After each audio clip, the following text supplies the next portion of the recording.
तर त्यो व्यक्तिगत सम्पत्तिको सार्वजनिक सम्पत्ति राख्ने आघात रूपमा क्षति चाहिँ धेरै भएको हो कि देखाइ बुझाइको हिसाबले फ्रस्ट्रेसन त सबैलाई छ, मलाई नि छ, अरूलाई नि छ। फ्रस्ट्रेसन छ भन्दैमा सबैका घर जलाउने, हाम्रै सार्वजनिक सम्पत्ति जलाउने, भोलिका दिनमा त्यो सार्वजनिक सम्पत्तिको परिपूर्ति गर्ने हाम्रै पैसा दियो भन्ने त्यो मान्छेले बुझेन। सार्वजनिक सम्पत्तिको दुरुपयोग गर्ने, सार्वजनिक सम्पत्ति जलाउने कुरा त एउटा पाटो भयो, व्यक्तिगत सम्पत्ति जलाउने कुरा अर्को पाटो भयो। शेरबहादुर देउवाको घर जलो पहिरोमा मानौँ होइन, शेरबहादुर देउवाले वयस्क उमेरदेखि गरेको व्यवसाय के हो, त्यत्रो महल, त्यत्रो अनि त्यत्रो पनि जग्गामा बनेको घर छ होइन। त्यो जग्गा, त्यो घर बनेको पनि सार्वजनिक सम्पत्ति नै लुटेरै बनेको सम्पत्ति नै हो। त्यो पनि व्यक्तिगत सम्पत्ति भए पनि उसले पनि व्यक्तिगत रूपमा कुनै व्यवसाय गरेको मा होइन। प्रधानमन्त्री बन्ने, दाम बिग्ने, भ्रष्टाचार गर्ने गरेरै बनेको पैसाले बन्या होला जस्तो लाग्छ व्यक्तिगत रूपमा बुझ्दा चाहिँ होइन। शेरबहादुर देउवाले मिहिनेत गरेर अमेरिका गएर दुःख गरेर कमाएको पनि होइन, कतरमा गएर बेलचालेर कमाएको पनि होइन, यहीँ व्यवसाय गरेर कमाएको पनि होइन। ती सबै लुटेकै पैसा कि ती व्यक्तिगत पैसा भए ती जल्नु चाहिँ गलत भयो, राष्ट्रियकरण हुनुपर्ने कुराहरू ती जले नष्ट भयो, ती त गलत कुरा। शेरबहादुर देउवा मात्र नभए सबै नेताको व्यवसाय राजनीति भयो, राजनीतिलाई व्यवसाय बनायो। तर यो व्यवसायीकरण नगराइ राजनीतिलाई सेवाको रूपमा समर्पण गर्दा अहिलेसम्म कुनै पनि नेताले काम गरे जस्तो मलाई लाग्दैन। त्यही त व्यक्तिगत रूपमा पनि नेताहरूले राजनीतिलाई पेसाको रूपमा नै दिएको कारणले गर्दा मान्छेहरूमा फ्रस्ट्रेसन भयो, सेवाको रूपमा दिएको भए सबै महात्मा गान्धी बनिदिएको भए त गाह्रो त हुँदैन नि त। सबै बिपी कोइराला बनिदिया भए पनि कसैको घर जल्नेवाला त थिएनन्। सबै कटप्पा बन्न खोजे, सबै रावण बन्न खोजेको कारणले त होइन, 2-4वटा रावण पनि चाहिन्छन्, 2-4वटा हाम्रा साधु सन्त पनि चाहिन्छ। तर सबैलाई मिलाएर एकमुष्ट रूपमा लान सक्नु पर्थ्यो। ग्रेट जसरी होइन, पछिल्लो समयमा जसरी तीन दलका तीन नेताहरू मिले नि, यो चाहिँ जस एमाले र काङ्ग्रेसको सिद्धान्त कहाँबाट कसरी मिल्छ, मार्क्सवाद लेनिनवाद र त्यो बिपीको सिद्धान्त कसरी मिल्यो, अहिलेसम्म कसैले सोच्नै नसकेको, गर्नै नसकेको सबै कुरा हाम्रो नेपालमा हुन्छ। नेपालमा राजनीतिक सन्तुलन कायम गर्न नसक्नु, राजनीतिक अस्थिरता 62-63को जनआन्दोलनदेखि नै स्थिर रूपमा कसरी सरकार लामो समयसम्म चलाउन नसक्ने अवस्था छ। त्योभन्दा एमाले काङ्ग्रेस मिल्दाखेरि स्थिर सरकार बन्यो भने चाहिँ दुईवटा मात्रै पार्टीले स्थिर सरकार बनाउँछन् भन्ने अवस्था हो। दुईवटा पार्टी नै भ्रष्ट मिल्दाखेरि झन् धेरै भ्रष्टाचारको अवस्था सिर्जना भए भएर युवाहरू एकदम फ्रस्ट्रेसनको अवस्थामा गएको हुन्छ। माओवादीले एकदम दोधारमा अवस्था सिर्जना गरिदिएको थियो। कहिले माओवादी काङ्ग्रेससित मिल्दैन, कहिले एमालेसित मिलिदिएको कारणले गर्दाखेरि झन् अस्थिरता चाहिँ सिर्जना भएको थियो। दुईवटा पोलिटिकल पार्टी मिल्दाखेरि राजनीतिक स्थिरता दिन सक्थे। त्यसमा चाहिँ दुईटै राजनीतिक दलहरू फेरि असफल भयो। मान्छेहरूमा धेरै फ्रस्ट्रेसन थियो, धेरै समस्याहरू भोगिरहेको थियो। युवाहरूले बेरोजगारीको धेरै समस्या छ, यी समस्यालाई समाधान गर्न सक्ने एउटा पोलिटिकल स्ट्राटेजी बन्न नसकेको। अब के हुन्छ? अब नेपालमा अबको के हो? अब त अहिले अबको त अहिलेसम्म त कल्पना गर्न सकिने स्थिति नै छैन क्या। भोलिको दिनमा कसले सत्ता लान्छ, कसले के गर्छ भन्ने मान्छेले जति पनि अहिले यहाँ आकलन गरे। अब जेएनजीले पार्टी खोलेको छ। जेएनजी पनि यस्तो हो, जेएनजी त उनीहरूसँग जेएनजीले पार्टी खोल्यो भनेर कसले पार्टी खोल्यो, हामी पनि जेएनजी हो। त्यो जेएनजीले पार्टी खोल्यो भन्दा मिराज ढुङ्गानाले पार्टी खोल्नु, मिराज ढुङ्गानाले जेएनजी नेपाल भन्ने पार्टी खोले। त्यसमा चाहिँ दुई मत छैन, ठिकै छ, पार्टी त खोल्यो तर उसको व्यक्तिगत कुरा भयो। उसले पार्टी खोल्ला होइन, अब फेरि अब यो फागुन 21को चुनावमा जाला जेएनजी भनेर फेरि मान्छे भोट पनि हाल्ला, 2-4 सिट पाउलान् पनि। त्यसले राजनीतिक स्थिरता दिन सक्छ कि सक्दैन? अर्थतन्त्रको अवस्था यस्तो छ, यसलाई यो इकोनोमिकल ग्रोथ गर्नलाई त तिनीहरूले के क्षमता छ, त्यो कुरा चाहिँ महत्त्वपूर्ण भयो। जेएनजीको प्रभाव कस्तो ठाउँमा पर्यो भने अलि सहरी क्षेत्रमा मात्रै पर्यो क्या। अहिले पनि हाम्रोलाई यही चितडाँडा वरिपरिको भेगमा हेर्ने भने अझै पनि मान्छेले जेएनजी के हो, यो आन्दोलन के को लागि हो, यो पार्टी के हो भन्ने थाहा नै छैन कि। भोलि बिहान यहाँ कोही यसो अलिअलि नजिकको नेता आफ्नो भाइ साथी छोरा जो आउँछ त्यसैलाई हो कि यहाँ भोट दिने। कसैले बुझ्दैन यो परिवर्तन केको लागि भन्ने अहिलेसम्म ग्रामीण क्षेत्रका जनताले बुझ्न त्यो सकेन। यसो छ नि त, हामीलाई जन्मेदेखि नै ट्याग लगाएर छोडिदियो हामी। यो एउटा ट्याग बोकेको हामी मान्छे छौँ, त्योबाट निस्किनै सकिन्न त क्या हो त्यो सोच चाहिँ हाम्रो पुस्ताबाट परिवर्तन गर्न पर्यो भन्ने। हाम्रो पुस्ताबाट कसरी परिवर्तन, हामी मात्रै परिमार्जन नहुने के, हामीले सँगसँगै आफ्नो परिवार छरछिमेकलाई पनि परिमार्जन गर्न सक्नुपर्यो। गाउँ गाउँमा पनि मान्छेहरूमा चेतनाको स्तर चाहिँ बिर्सिँदै गएको छ। त्यो त अब हामीले यहीँ हेर्ने हो भने साङ्जाकै उसमा लिएर हेर्ने हो भने सापकोटमा अबको नयाँ पुस्ता जति नै विद्वान आए पनि जित्नेवाला अवस्था छैन। त्यहाँ अब काङ्ग्रेसले जित्छ जति गरे पनि त्यस्तो अवस्था छ। अब वालिङ गलिङको केसमा बेलाकोटमा अब मानौँ न, अब एमालेबाट जो पनि जित्ने अवस्था छ अहिलेको करेन्ट कन्डिसनमा पनि। अब यसलाई चाहिँ मान्छेमा अझै चेतनाको स्तर वृद्धि गर्न नै पर्ने अवस्था हो कि अझै पनि अझै पुराना पार्टीले गरेका गलत कुराहरूलाई देखाउनै पर्ने अवस्था हो नि त, होइन त। हाम्रो नेताहरूले कहिलेदेखि सोच्नु पर्थ्यो भने जब हाम्रो छिमेकी राष्ट्रले नाकाबन्दी गर्यो नि त्यस दिनदेखि उनीहरूले आफ्नो वैकल्पिक सोच्नु पर्थ्यो। अझै पनि सोच्ने स्थितिमै छैनन् कि कोही पनि। होइन, वैकल्पिक त के सोच्नु भन्नुहोस्। जब कि सुन्न, घरमा केही खानै छैन, अर्काको आश्रयमा बाँच्न परेको छ भने अब त्योसित कम्पिटिसन गर्ने त त्यसले कहिल्यै पनि सोच्दैन। कम्पिटिसन नगरेर आफ्नो अडिकता त लिनु जस्तै अब इन्डियासितै अनि दुश्मनी मोलेर यता गरेर भन्ने त ऊ बिना चाहिँ केही पनि छैन कि, सबै ध्वस्त बनाइसके कि। नेपालको दुईटा कुराले प्रभाव गर्यो, एउटा खाद्यान्नमा प्रभाव पायो, अर्को लत्ता कपडाको प्रभाव पायो। लत्ता कपडा खेत बारीहरू पुरै टोटल बाँझै छन् है। दुईटा कुरा अब अन्नबालीतिरको इन्डियातिर कब्जा गरिदिइसक्यो, लत्ता कपडातिरको कुराहरू अरू टेक्नोलोजीको कुराहरू चाइनाले कब्जा गरिदियो। नेपालमा भएको न उत्पादनले प्राथमिकता पाउँछ, न लत्ता कपडाको उत्पादनले, न खाद्यान्नको उत्पादनले यहाँ धान्न सक्ने अवस्था पनि छैन। उता इन्डियातिर आएन भने गाउँमै पनि चल्दैन त। हाम्रै गाउँमा हेर्छु भने यहाँ फलेको कुराले 3 महिना पनि चल्दैन, 9 महिनालाई त फेरि परनिर्भर नै चल्दैन भन्ने सबैलाई थाहा छ कि, तर त्यो बेलादेखि नेताहरूले चेत पाउनु पर्ने हो कि। त्यो त राजनीतिक रूपमा पनि त पुरै हस्तक्षेप थियो नि त त्यो अवस्थामा। केपी ओलीलाई 72 सालमा मन पराउने मान्छे नेपालमा कति थिए? नेपालको 80% मान्छेले केपी ओलीलाई मन पराउँथे 72 सालमा नाकाबन्दीको बेलामा। त्यो सिनारियोमा हेरौँ न त, 65 सालमा प्रचण्डको अवस्था कुन लेभलमा थियो? प्रचण्ड त धेरै माथिल्लो लेभलमा थियो, हाई लेभलमा थियो। अहिले प्रचण्ड पनि चल्छन्। त्यो त उता राजनीतिक उतार चढावले कुनै व्यक्तिलाई माथि पुऱ्याइदिन्छ। अहिले 1-1.5 महिना अगाडिकै बालन शाहको अवस्था कति माथि थियो, अहिलेको अवस्था अलिकति कम छ। सिनारियोले नै कहिले व्यक्तिलाई माथि पुऱ्याइदिन्छ, कहिले कम पुऱ्याइदिन्छ। त्योभन्दा पनि खासमा नेपालको अर्थतन्त्रलाई बुझेको मान्छे चाहियो कि, म्यान कुरो भनेको। अहिलेको मिराज ढुङ्गाना नेपालको अर्थमन्त्री भएर जेएनजी भने भर्खरै त्यसलाई अर्थमन्त्री बनाएर त्यो सुधार गर्न सक्ने अवस्था त होइन नि त। अब अहिले हेर्दाखेरि अहिले विद्वान मान्छेहरू त अर्थमन्त्री बनिरहेका छन्। रामेश्वर खनालका धेरै किताबहरू हामीले पढेका छौँ, उसले दिएको सिद्धान्त धेरै चुहावट रोक्नु पर्यो त्यो समस्या। चुहावट रोक्नकै लागि चुहावट भनेको चाहिँ अब राज्यले ठुला रकम ठुलो केन्द्र सरकारले हालेको थोरै पैसामा चुहावट हुन्छ सबैभन्दा धेरै। त्यो चुहावट हुने कुरालाई अहिले रोकिदियो नि त। अहिले यो खुदै यो सानसाना बजेटलाई रोकेर एकीकृत ठुलो बजेट बनाउने प्लानिङ छ, यो चाहिँ एकदम राम्रो। यो चुहावट जानी जस्तै अब हामीलाई यो प्रदेश सरकार किन चाहियो? प्रदेश सरकार चाहिएकै छैन कि वास्तवमा। प्रदेश त अब राजनीतिक दलहरूले आफ्ना पार्टीका मध्यम स्तरका नेताहरूलाई समायोजन गर्नको लागि दुईटा चाहिए होइन कि। ल, प्रदेश सरकार पनि चाहिएन, समानुपातिक प्रणाली खास के को लागि? त्यो प्रणाली सही हो। देउबा समानुपातिकको पहिलो नम्बरमा आएर महिला कोटा। यो समानुपातिक प्रणालीलाई अब भनौँ न आरक्षण सबै विभिन्न पिछडिएका व्यक्तिहरूलाई पनि समायोजन गर्ने भनेर लिएर आए। त्यसले त अब पोलिटिकल पावर सेयरिङको मात्रै कुरामा पुग्यो कि। यो अब कुन पार्टी ठुलो भन्ने एउटा सिद्धान्त बनाउनलाई एमालेलाई 30 लाख भोट आयो, काङ्ग्रेसलाई यति आयो, यो त पार्टी ठुलो म पार्टी सानो भन्ने मात्रै बनाउनलाई मात्रै यो भयो जस्तो लाग्छ। अहिलेको सरकार कसले चलाएको खास?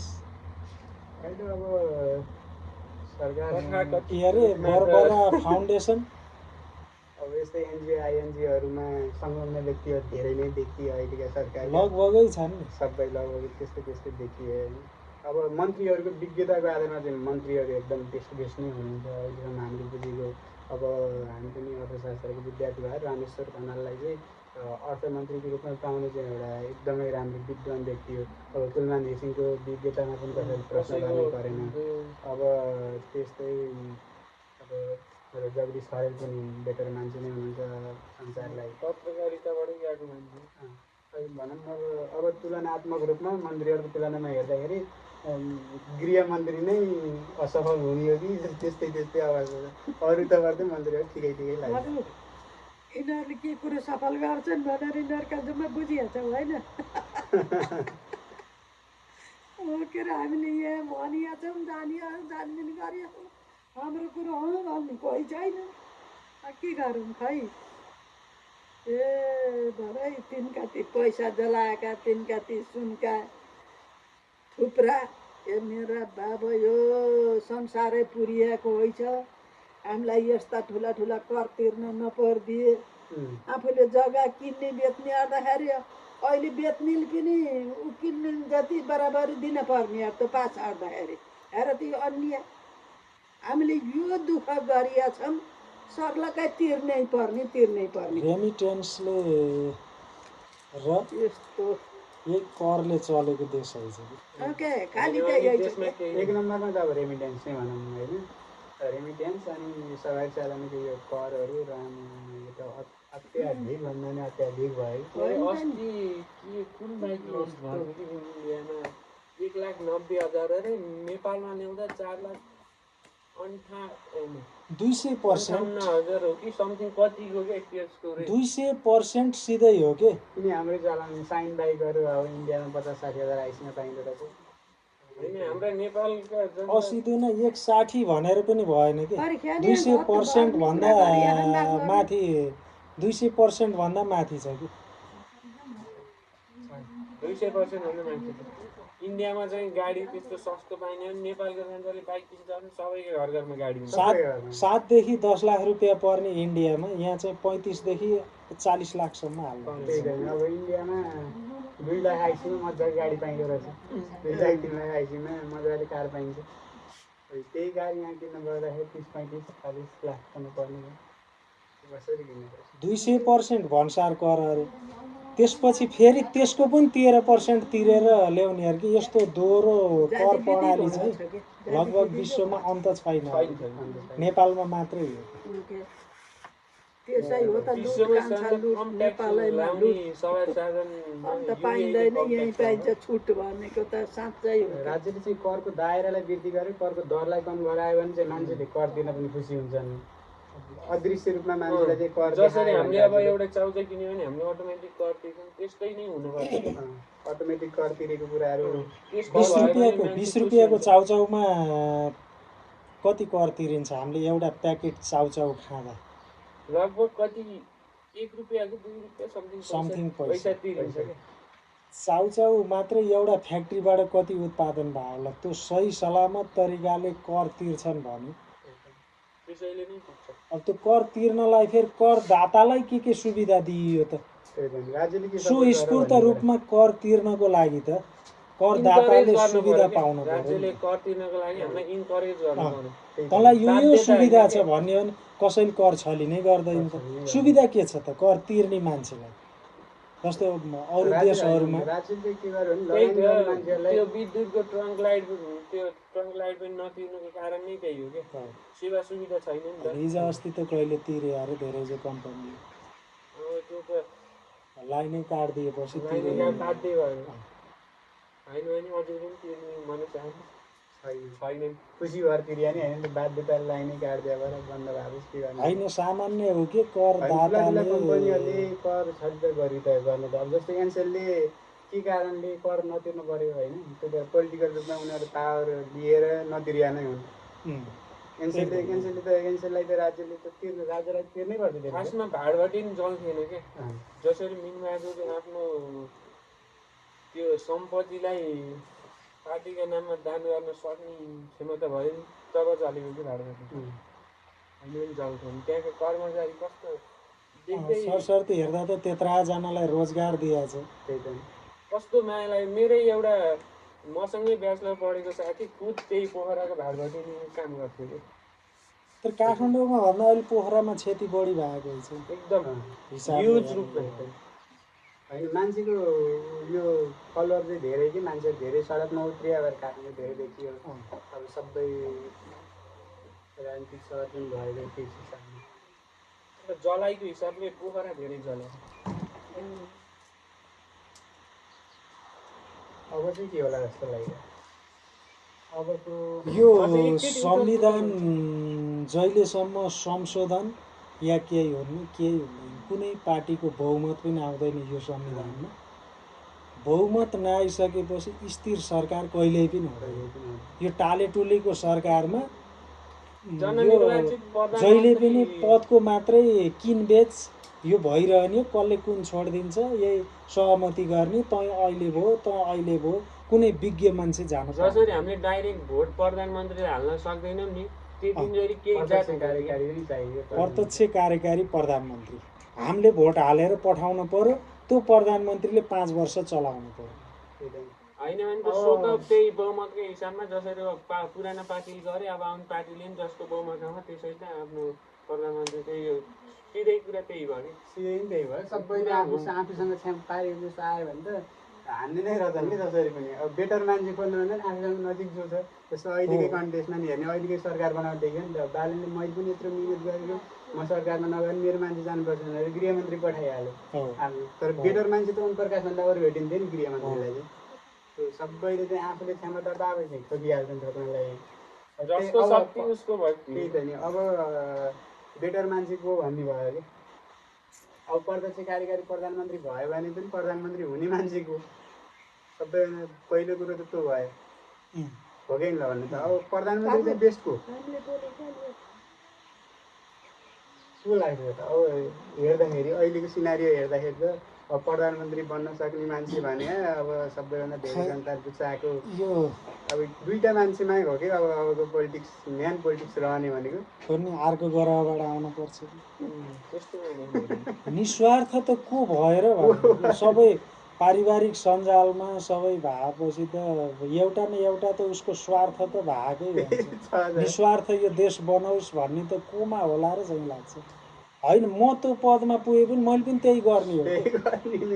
पहिला यही सुशीललाई लाने हो, अनि यता केशवलाई लाने हो, पहिला गाउँकोलाई हेर्न पर्यो, अनि वडाकालाई, अनि नगरकालाई, अनि जिल्लाकालाई, त्यही हुँदै जान पर्यो।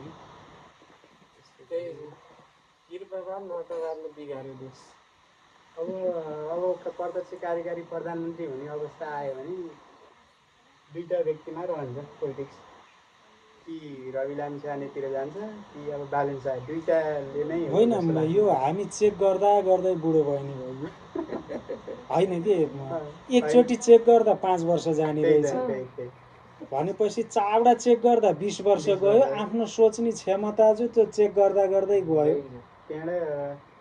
त्यसपछि बुढो भइन्छ, अनि यो पनि गलत रहेछ यो पनि ठिक रहेछ भन्दा भन्दै 20 वर्ष जान्छ, उमेरै गइसक्यो नि त।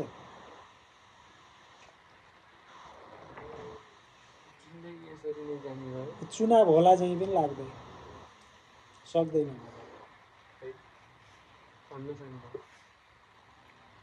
राजा ल्याउने भन्ने कुरो राजा आउँदैनन् ल्याउँदैनन् राजा खै के हुने हो अब हेर्दै जानु। तर राज्यको अन्तिम विकल्प चाहिँ त्यही नै है राजा। अरू सबै असफल भयो भने के त होइन राष्ट्रपतिको रूपमै राजालाई कार्यकारी बनाउनु मिल्छ, जननिर्वाचित प्रधानमन्त्री गराउनु राज संस्था आउने राष्ट्रपति यो राजा आउने बित्तिकै नेपालको 64 देखि 72 सम्मको जति वर्ष दिए 8 वर्ष त सखाप भयो नि त।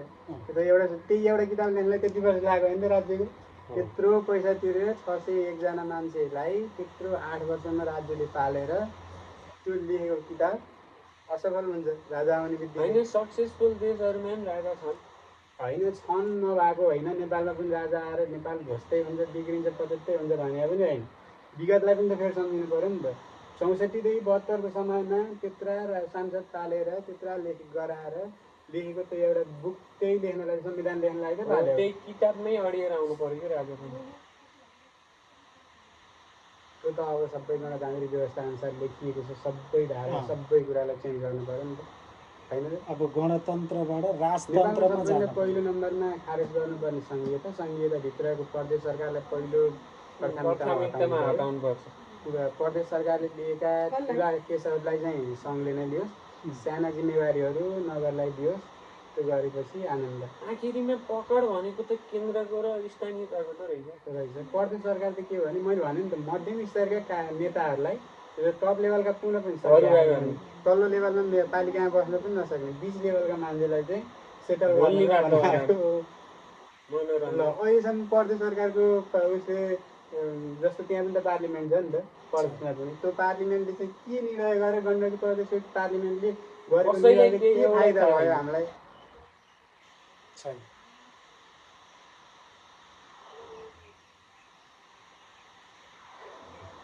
ल अबको नेतृत्व युवा वर्गको